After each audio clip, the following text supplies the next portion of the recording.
une fois au pouvoir, les dirigeants africains se pressent de venir dans visiter donc l'ancienne puissance coloniale. Ce n'est pas le cas maintenant. Sonko, lui, il est allé en Chine.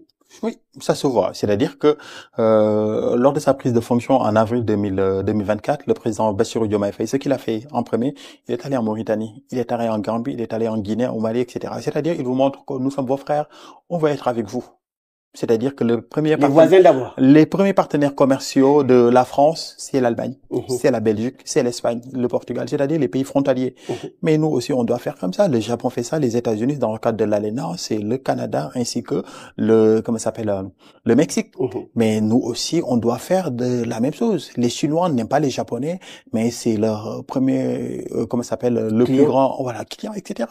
Donc, la visite d'Ousmane Sonko, c'est quelque chose, au Japon, c'est quelque chose de très symbolique. C'est une visite purement économique et diplomatique parce que la visite est assortie de beaucoup de choses.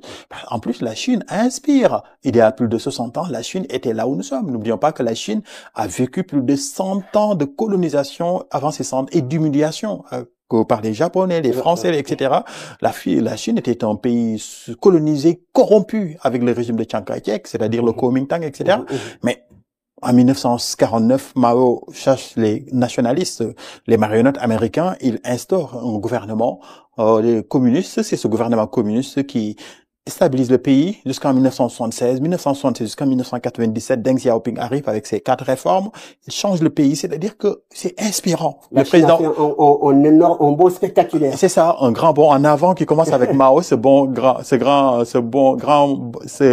bond en avant va se convertir en un bond spectaculaire, comme vous l'avez dit, ce qui fait que la Chine, c'est une source d'inspiration pour se libérer de l'ancienne puissance coloniale, mais aussi a su se surpasser pour devenir ce qu'on appelle une grande puissance économique comme aujourd'hui. Donc, comme l'a bien dit le premier ministre Ousmane Sonko quand il est allé au mausolée de Mao.